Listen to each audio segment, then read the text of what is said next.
या देवी सर्वभूतेषु मा स्कंदमातारूपेण संस्थिता नमस्तस्यै नमस्तस्यै नमस्तस्यै नमो नमः। प्रिय भक्तों, आप सभी को श्री दुर्गा नवरात्रि के 5वें दिन की बहुत बहुत शुभकामनाएं। आज आप सुनेंगे श्री दुर्गा सप्तशती का अध्याय 7 और अध्याय 8। उससे पहले आइए सुनते हैं श्री दुर्गा कवच। यह स्रोत बुरी नजर, नकारात्मक शक्तियों और टोने टोटकों से भी सुरक्षा प्रदान करते हैं। देवी माँ की कृपा से धन, सुख, यश और शत्रुओं का नाश होता है और सभी इच्छाएं पूरी होती हैं। आइए शुरू करते हैं कवच पाठ। बोलिए गणपति भगवान की जय, नौ दुर्गा की जय।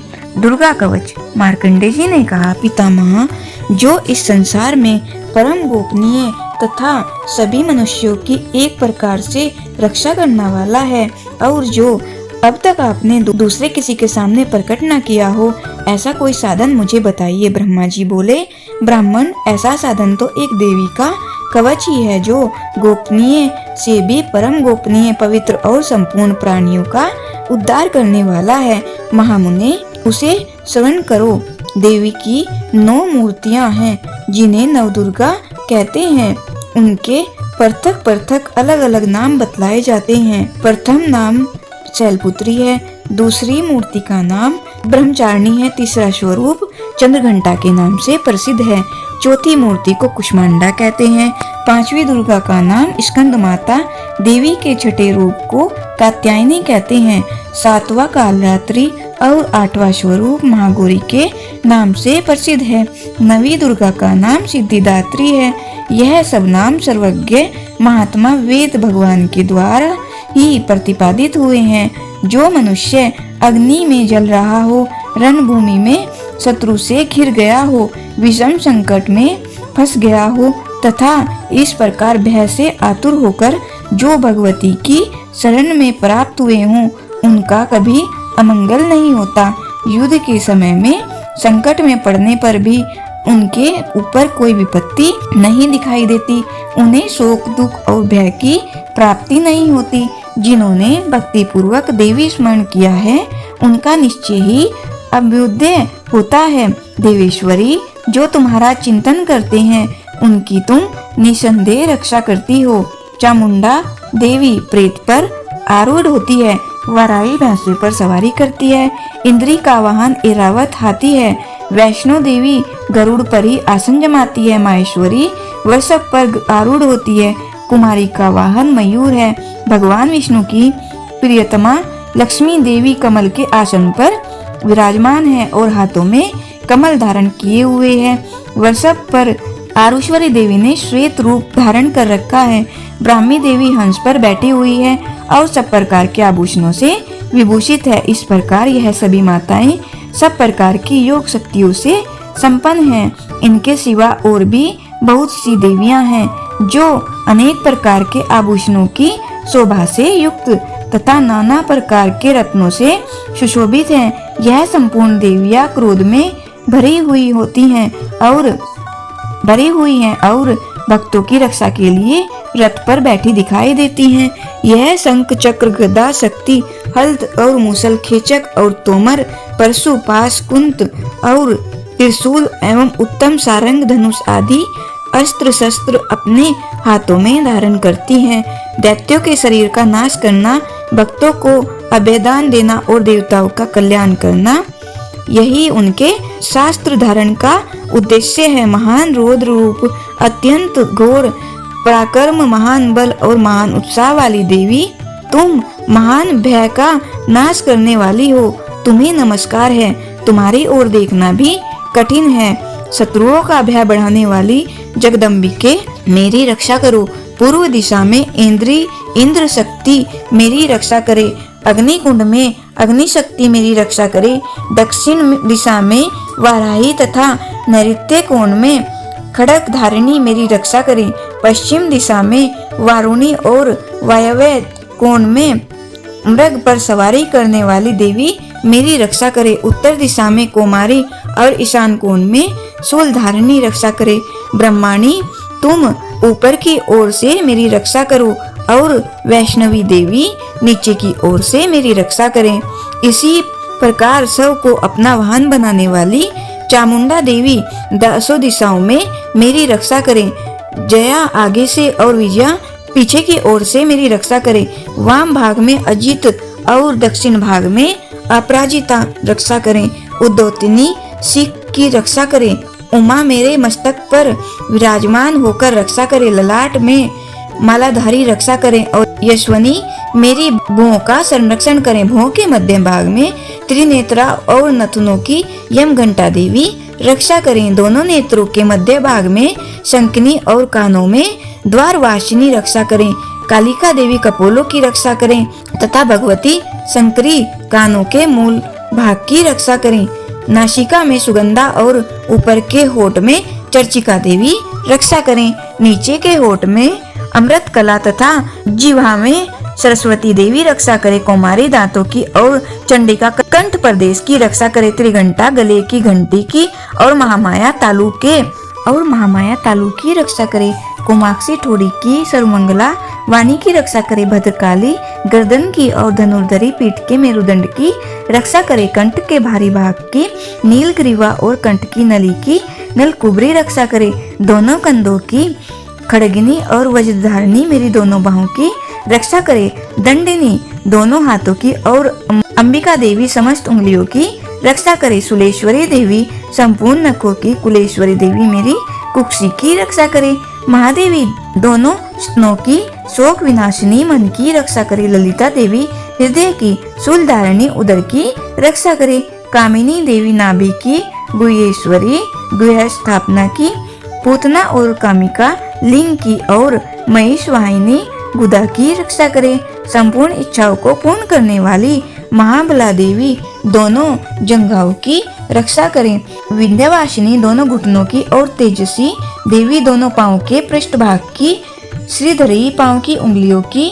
स्थलवासिनी तलुओं की। दृष्टा करालिनी देवी नखों की। ऊर्ध्वकेशिनी केशों की। बागेश्वरी वाणी की रक्षा करे। रोमा बालियों के छिद्रों की। कोबेरी और त्वचा की। बागेश्वरी देवी रक्षा करे। पार्वती देवी रक्त मज्जा वसा मांस हड्डी की रक्षा करे। काल रात्रि आंतों की रक्षा करे। मुक्तेश्वरी देवी पित्त की। पद्मावती कमल कोश की। चूड़ामणि कफ की रक्षा करे। ज्वालामुखी नसों के जल की रक्षा करे। अबेदा देवी शरीर के सब जोड़ों की रक्षा करे। ब्रह्माणी मेरे वीर्य की। छत्रेश्वरी छाया की और धर्मधारिणी मेरे अहंकार मन तथा बुद्धि की रक्षा करे। प्राण अपान समान उदान और व्यान की वज्रहस्ता देवी रक्षा करे। कल्याण शोभना मेरे प्राण की रक्षा करे। रस रूप गंध शब्द और स्पर्श इन विषयों का अनुभव करते समय योगिनी देवी मेरी रक्षा करे तथा मेरे सत्व गुण रजोगुण तमोगुण की रक्षा नारायणी देवी करे। आयु की रक्षा वाराही देवी करे। वैष्णवी धर्म की तथा चक्रिणी देवी मेरे यश की। कीर्ति लक्ष्मी धन विद्या की रक्षा करे। इंद्राणी मेरे शरीर की रक्षा करे और हे चंडी के आप मेरे पशुओं की रक्षा करिए। महालक्ष्मी मेरे पुत्रों की रक्षा करे। भैरवी मेरी पत्नी की रक्षा करे। मेरे पथ की सुपथा तथा मार्ग की क्षमा करे। देवी रक्षा करे। राजा के दरबार में महालक्ष्मी तथा सब ओर व्याप्त रहने वाली विजया देवी चारों ओर से मेरी रक्षा करे। जो स्थान रक्षा से रहित हो और कवच में रह गया हो उसकी पापों का नाश करने वाली जयंती देवी रक्षा करे। अपना शुभ चाहने वाले मनुष्य को बिना कवच के एक पग भी नहीं रखना चाहिए, क्योंकि कवच रखने वाला मनुष्य जहाँ जहाँ भी जाता है वहाँ वहाँ उसे अवश्य धन लाभ होता है तथा विजय प्राप्त होती है। वह जिस अभिष्ट वस्तु की इच्छा करता है वह उसको इस कवच के प्रभाव से अवश्य मिलती है और वह इसी संसार में महाऐश्वर्य को प्राप्त होता है। कवचधारी मनुष्य निर्भय होता है और वह तीनों लोकों में माननीय होता है। देवी का यह कवच देवताओं के लिए भी कठिन है। जो नित्य प्रति नियम पूर्वक तीनों संध्याओं को श्रद्धा के साथ इसका पठन पाठन करता है, उसे देव शक्ति प्राप्त होती है। वह तीनों लोकों को जीत सकता है तथा अकाल मृत्यु से रहित होकर 100 वर्षों तक जीवित रहता है। उसकी लूता, चर्म रोग, विस्फोटक आदि समस्त व्याधियां समूल नष्ट हो जाती हैं और स्थावर, जंगम और कृत्रिम विष दूर होकर उनका कोई असर नहीं होता तथा समस्त अविचारक प्रयोग और इस तरह के जितने यंत्र, मंत्र, तंत्र इत्यादि होते हैं, इस कवच के हृदय में धारण कर लेने पर नष्ट हो जाते हैं। इसके अतिरिक्त पृथ्वी पर विचरने वाले भूचर, नभचर, जलचर प्राणी, उपदेश मात्र से सिद्ध होने वाले निम्न कोटि के देवता, जन्म के साथ प्रकट होने वाले देवता, कुल देवता, कंठमाला आदि, डांकनी, शांकनी, अंतरिक्ष में विचरने वाली अत्यंत बलवती भयानक डांकनियां, ग्रह, भूत, यक्ष, गंधर्व, राक्षस, ब्रह्म राक्षस, वैताल, कुष्मांड और भैरव आदि अनिष्टकारक देवता भी उस मनुष्य को, जिसने कि अपने हृदय में यह कवच धारण किया हुआ है, देखते ही भाग जाते हैं। इस कवच के धारण करने से मान और तेज बढ़ता है। जो मनुष्य इस कवच का पाठ करके उसके पश्चात सप्तशती चंडिका का पाठ करते हैं, उसका यश जगत में विख्यात होता है और जब तक वन, पर्वत और काननादि इस भूमंडल पर स्थित है, तब तक यहाँ पुत्र पोत आदि संतान परंपरा बनी रहती है। फिर देहांत होने पर ऐसा मनुष्य परम पद को प्राप्त होता है, जो देवताओं के लिए भी कठिन है और अंत में सुंदर रूप धारण करके भगवान शंकर के साथ आनंद करता हुआ परम मोक्ष को प्राप्त होता है। बोलिए दुर्गा माता की जय। आइए अब सुनते हैं श्री दुर्गा सप्तशती का 7वां अध्याय। महर्षि मेधा ने कहा, दैत्यराज की आज्ञा पाकर चंड और मुंड चतुरंगिनी सेना को साथ लेकर हथियार उठाए हुए देवी से लड़ने के लिए चल दिए। हिमालय पर्वत पर पहुंचकर उन्होंने मुस्कुराती हुई देवी जो सिंह पर बैठी हुई थी देखा। जब असुर उनको पकड़ने के लिए तलवारें लेकर उनकी ओर बढ़े, तब अंबिका को उन पर बड़ा क्रोध आया और मारे क्रोध के उनका मुख काला पड़ गया, उनकी भरकुटी चढ़ गई और उनके ललाट में से अत्यंत भयंकर तथा अत्यंत विस्तृत मुख वाली लाल आंखों वाली काली प्रकट हुई, जो कि अपने हाथों में तलवार और पास लिए हुए थी। वह विचित्र खड्ग धारण किए हुए थी तथा चीते के चर्म की साड़ी एवं नरमुंडों की माला पहन रखी थी। उसका मांस सूखा हुआ था और शरीर केवल हड्डियों का ढांचा था और जो भयंकर शब्द से दिशाओं को पूर्ण कर रही थी, वह असुर सेना पर टूट पड़ी और दैत्यों का भक्षण करने लगी।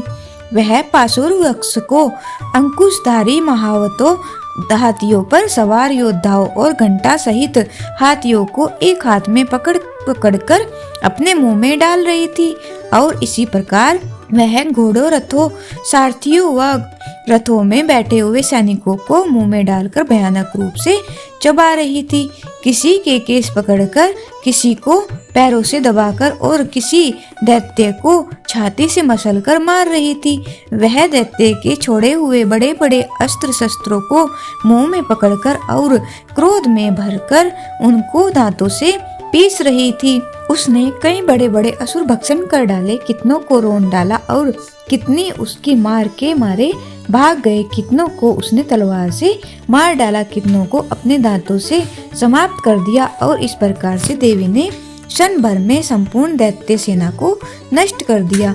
यह देख महापराक्रमी चंड काली देवी की ओर लपका और मुंड ने भी देवी पर अपने भयानक बाणों की वर्षा आरंभ कर दी। अपने हजारों चक्र उस पर छोड़े। उस समय वह चमकते हुए बाण व चक्र देवी के मुख में प्रविष्ट हुए इस प्रकार दिख रहे थे, जैसे मानो बहुत से सूर्य मेघों की घटा में प्रविष्ट हो रहे हों। उसके पश्चात भयंकर शब्द के साथ काली ने अत्यंत जोश में भरकर विकट अट्टहास किया। उसका भयंकर मुख देखा नहीं जाता था, उसके मुख से श्वेत दांतों की पंक्ति चमक रही थी। फिर उसने तलवार हाथ में लेकर हू शब्द कहकर चंड के ऊपर आक्रमण किया और उसके केस पकड़कर उसका सिर काटकर अलग कर दिया। चंड को मरा हुआ देखकर मुंड देवी की ओर लपका, परंतु देवी ने क्रोध में भरे उसे भी अपनी तलवार से यमलोक पहुंचा दिया। चंड और मुंड को मरा हुआ देखकर उसकी बाकी बची हुई सेना वहां से भाग गई। इसके पश्चात काली चंड और मुंड के कटे हुए सिरों को लेकर चंडिका के पास गई और प्रचंड अट्टहास के साथ कहने लगी, हे देवी, चंड और मुंड दो महादैत्यों को मारकर तुम्हें भेंट कर दिया है। अब शुंभ और निशुंभ का तुमको स्वयं वध करना है। महर्षि मेधा ने कहा। वहां लाए हुए चंड और मुंड के सिरों को देखकर कल्याणमयी चंडी ने काली से मधुरवाणी में कहा, हे देवी, तुम चूंकि चंड और मुंड को मेरे पास लेकर आई हो, अतः संसार में चामुंडा के नाम से तुम्हारी ख्याति होगी। बोलिए दुर्गा माता की जय। 8वां अध्याय। महर्षि मेधा ने कहा, चंड और मुंड नामक असुरों के मारे जाने से और बहुत सी सेना के नष्ट हो जाने से असुरों के राजा प्रतापी शुंभ ने क्रोध युक्त होकर अपनी संपूर्ण सेना को युद्ध के लिए तैयार होने की आज्ञा दी। उसने कहा, अब अदायुध नामक 86 असुर सेनापति अपनी सेनाओं के साथ युद्ध के लिए जाएं और कंबू नामक 84 सेनापति भी युद्ध के लिए जाएं और कोटिवीर्य नामक 50 सेनापति और धूम्रकुल नाम के 100 सेनापति प्रस्थान करें। कालक, दोहद, मौर्य और काल के यह दैत्य भी मेरी आज्ञा से सजकर युद्ध के लिए कूच करें।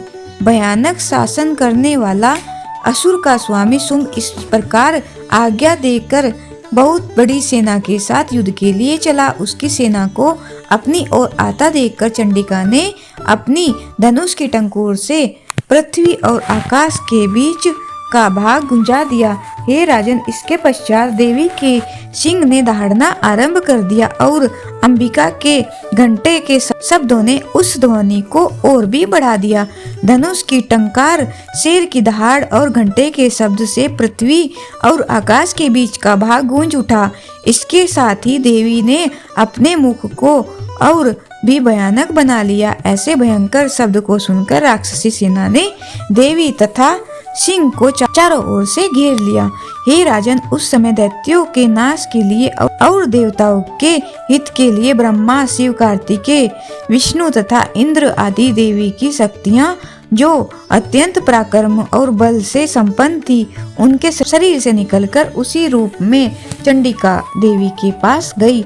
जिस देवता का जैसा रूप था, जैसे आभूषण थे और जैसा वाहन था, वैसा ही रूप, आभूषण और वाहन लेकर उन देवताओं की शक्तियां दैत्यों से युद्ध करने के लिए आई। हंस युक्त विमान में बैठकर और रुद्राक्ष की माला तथा कमंडलू धारण करके ब्रह्मा जी की शक्ति आई। वृषभ पर सवार होकर, हाथ में त्रिशूल लेकर, महानाग का कंकण पहनकर और चंद्ररेखा से विभूषित होकर भगवान शंकर की शक्ति माहेश्वरी आई और मोर पर आरूढ़ होकर हाथ में शक्ति लिए दैत्यों से युद्ध करने के लिए कार्तिकेय जी की शक्ति उन्हीं का रूप धारण करके आई। भगवान विष्णु की शक्ति आरूढ़ पर सवार होकर शंख, चक्र, श्रांग, गदा, धनुष तथा खड्ग हाथ में लिए हुए आई। श्री हरि की शक्ति वाराही वाराह का शरीर धारण करके आई। नरसिंह के समान शरीर धारण करके उनकी शक्ति नरसिंगी भी आई। उनकी गर्दन के झटकों से आकाश के तारे टूट पड़ते थे और इसी प्रकार देवराज इंद्र की शक्ति इंद्री भी ऐरावत के ऊपर सवार होकर आई। पश्चात इन देव शक्तियों से घिरे हुए भगवान शंकर ने चंडिका से कहा, मेरी प्रसन्नता के लिए तुम शीघ्र ही इन असुरों को मारो। इसके पश्चात देवी के शरीर से अत्यंत उग्र रूप वाली और सैकड़ों गिदड़ियों के समान आवाज करने वाली चंडिका शक्ति प्रकट हुई। उस अपराजिता देवी ने धूमिल जटा वाले भगवान श्री शंकर जी से कहा, हे प्रभु, आप मेरी ओर से दूत बनकर शुंभ और निशुंभ के पास जाइए और उन अत्यंत गर्वीले दैत्यों से कहिए तथा उनके अतिरिक्त और भी जो दैत्य वहां युद्ध के लिए उपस्थित हों, उनसे भी कहिए, जो तुम्हें अपने जीवित रहने की इच्छा हो तो त्रिलोकी का राज्य इंद्र को दे दो। देवताओं को उनका यज्ञ भाग मिलना आरंभ हो जाए और पाताल को लौट जाओ। किंतु यदि बल के गर्व से तुम्हारी लड़ने की इच्छा हो तो फिर आ जाओ। तुम्हारे मांस से मेरी योगिनियां तृप्त होंगी। चूंकि उस देवी ने भगवान शंकर को दूत के कार्य में नियुक्त किया था, इसलिए वह संसार में शिवदूत के नाम से विख्यात हुई। भगवान शंकर से देवी का संदेश पाकर उन दैत्यों के क्रोध का कोई आर पार न रहा और वह जिस स्थान पर देवी विराजमान थी वहां पहुंचे और जाने के साथ ही उस पर बाणों और शक्तियों की वर्षा करने लगे। देवी ने उनके फेंके हुए बाणों, शक्तियों, त्रिशूल और फरसों को अपने बाणों से काट डाला और काली देवी उस देवी के साथ आगे खड़ी होकर शत्रुओं को त्रिशूल से विदीर्ण करने लगी और खटवांग से कुचलने लगी। ब्राह्मणी जिस तरफ दौड़ती थी उसी तरफ अपने कमंडलू का जल छिड़क कर दैत्यों के वीर्य व बल को नष्ट कर देती थी और इसी प्रकार माहेश्वरी त्रिशूल से, वैष्णवी चक्र से और अत्यंत कोप वाली कुमारी शक्ति द्वारा असुरों को मार रही थी और इंद्री के बाजू के प्रहार से सैकड़ों दैत्य रक्त की नदियां बहाते हुए पृथ्वी पर सो गए। वाराही ने कितने ही राक्षसों को अपनी थूथन द्वारा मृत्यु के घाट उतार दिया। दाढ़ों के अग्रभाग से कितने ही राक्षसों की छाती को चीर डाला और चक्र की चोट से कितनों को ही विदीर्ण करके धरती पर डाल दिया। बड़े बड़े राक्षसों को नरसिंगी अपने नखों से विदीर्ण करके भक्षण कर रही थी और सिंहनाद से चारों दिशाओं को गुंजाती हुई रणभूमि में विचर रही थी। शिवदूती के प्रचंड अट्टहास से कितने ही दैत्य भयभीत होकर पृथ्वी पर गिर पड़े और उनके गिरते ही वह उनको भक्षण कर गई। इस तरह क्रोध से भरे हुए मातृ गणों द्वारा नाना प्रकार के उपायों से बड़े बड़े असुरों को मरते हुए देखकर राक्षसी सेना भाग खड़ी हुई और उनको इस प्रकार भागता देखकर रक्तबीज नामक महापराक्रमी राक्षस क्रोध में भरकर युद्ध के लिए आगे बढ़ा। उसके शरीर से रक्त की बूंदें पृथ्वी पर जैसे ही गिरती थी, तुरंत वैसे ही शरीर वाला तथा वैसा ही बलवान दैत्य पृथ्वी से उत्पन्न हो जाता था। रक्तबीज गदा हाथ में लेकर इंद्री के साथ युद्ध करने लगा। जब इंद्री शक्ति ने अपने वज्र से उसको मारा तो घायल होने के कारण उसके शरीर से बहुत सा रक्त बहने लगा और उसकी प्रत्येक बूंद से उसके समान ही बलवान तथा महापराक्रमी अनेकों दैत्य भयंकर रूप से प्रकट हो गए। वह सब के सब दैत्य बीज के समान ही बलवान तेज वाले थे। वह भी भयंकर अस्त्र शस्त्र लेकर देवियों के साथ लड़ने लगे। जब इंद्री के वज्र प्रहार से उसके मस्तक पर चोट लगी और रक्त बहने लगा तो उसमें से हजारों ही पुरुष उत्पन्न हो गए। वैष्णवी ने चक्र से और इंद्री ने गदा से रक्त बीज को चोट पहुंचाई और वैष्णवी के चक्र से घायल होने पर उसके शरीर से जो रक्त बहा उससे हजारों महाअसुर उत्पन्न हुए जिनके द्वारा यह जगत व्याप्त हो गया। कुमारी ने शक्ति से, वाराही ने खड़ग से और माहेश्वरी ने त्रिशूल से उसको घायल किया। इस प्रकार क्रोध में भरकर उस महादैत्य ने सब मात्र शक्तियों पर पृथक पृथक गदा से प्रहार किया और माताओं ने शक्ति तथा शूल इत्यादि से उसको बार बार घायल किया। उससे सैकड़ों महादैत्य उत्पन्न हुए।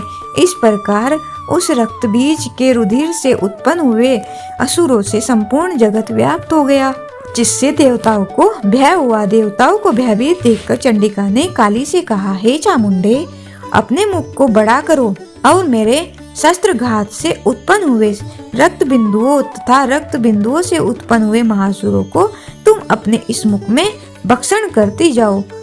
इस प्रकार रक्त बिंदुओं से उत्पन्न हुए महादैत्यों को भक्षण करती हुई तुम रणभूमि में विचरो। इस प्रकार रक्त क्षीण होने से यह दैत्य नष्ट हो जाएगा।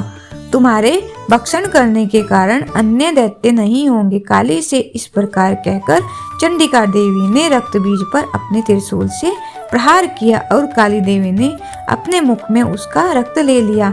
तब उसने गदा से चंडिका पर प्रहार किया। प्रहार से चंडिका को तनिक भी कष्ट न हुआ, किंतु रक्त बीज के शरीर से बहुत सा रक्त बहने लगा। लेकिन उसके गिरने के साथ ही काली ने उसको अपने मुख में ले लिया। काली के मुख में उस रक्त से जो असुर उत्पन्न हुए उनको उसने भक्षण कर लिया और रक्त को पीती गई। तदंतर देवी ने रक्त बीज को, जिसका कि खून काली ने पिया था, चंडिका ने उस दैत्य को वज्र, बाण, खड्ग तथा रिष्टि इत्यादि से मार डाला। हे राजन, अनेक प्रकार के शस्त्रों से मारा हुआ और खून से वंचित वह महादैत्य रक्त बीज पृथ्वी पर गिर पड़ा। हे राजन, उसके गिरने से देवता अत्यंत प्रसन्न हुए और माताएं उन असुरों का रक्त पीने के पश्चात उद्धत होकर नृत्य करने लगी।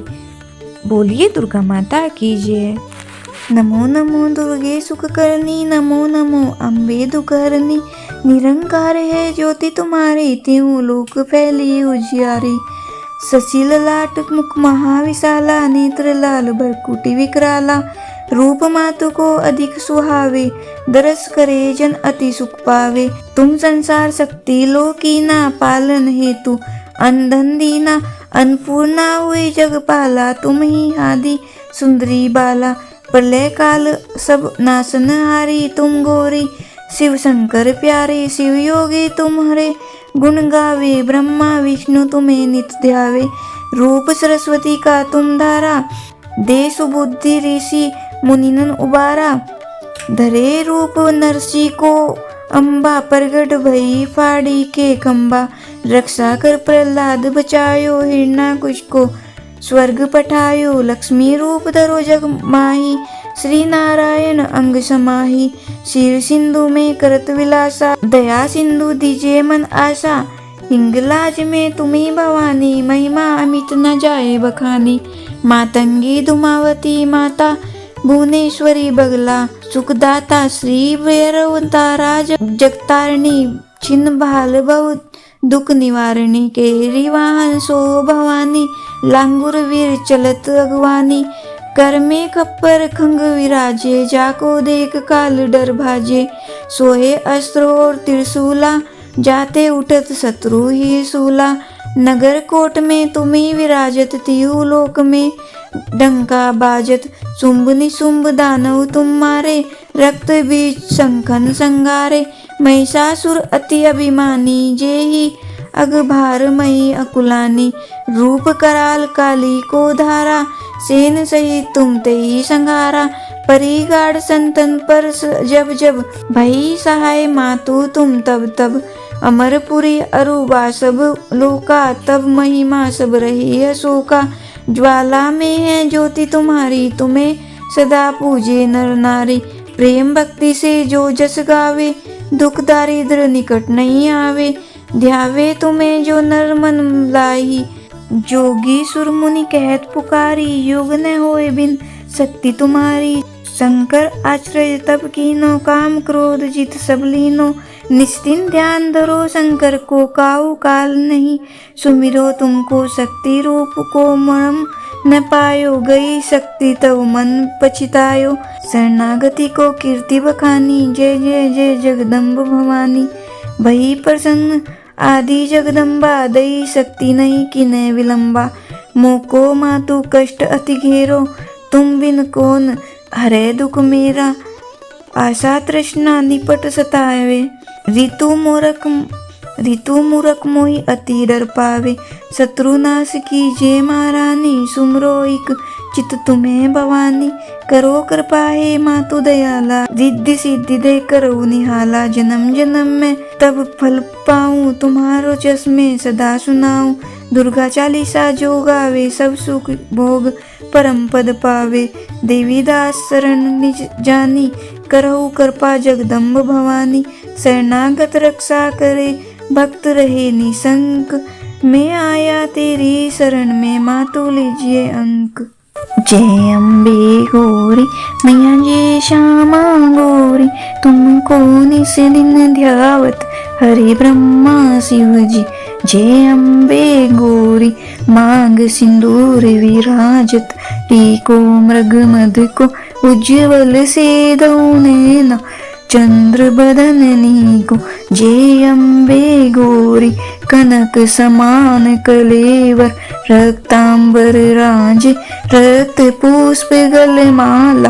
कंठन पर साजे, जय अम्बे गौरी। गोरी केहरी वाहन राजत खड़क कपर धारी सुर नर मुनि जन सेवत तिनके दुख हारी जय अम्बे गौरी कानन कुंडल शोभित नासाग्रे मोती कोटिक चंद्र दिवाकर राजत शम ज्योति जय अम्बे गौरी शुंभ निशुंभ विदारे महिषासुर घाती धूम्र विलोचन नैना निस्दिन मदमाती जय अम्बे गौरी चंड मुंड संघारे सोनित बीज हरे मधु केटव दौ मारे सुर बेहीन करे जय अम्बे गौरी ब्रह्माणी रुद्राणी तुम कमला रानी आगम निगम बखानी तुम शिव पटरानी जय अम्बे गौरी 64 योगिनी मंगल गावत नृत्य करत भैरू बाजत ताल मृदंगा अरु बाजत डमरू जय अम्बे गौरी तुम ही जग की माता तुम ही हो भरता भक्तन की दुख हरता सुख संपत्ति करता जय अम्बे गौरी भुजाचार अति शोभित खड़क कपर धारी मन वांछित फल पावत सेवत नर नारी जय अम्बे गौरी कंचन थाल विराजत अगर कपूर बाती श्रीमाल के तुम्हें राजत कोटि रतन ज्योति जय अम्बे गौरी माँ अम्बे जी की आरती जो कोई नर गावे कहत शिवानंद स्वामी सुख संपत्ति पावे जय अम्बे गौरी। बोलिए दुर्गा माता की जय, नव दुर्गा की जय। बोलिए शेरावाली माता की जय, बोलिए साचे दरबार की जय। जय माता दी।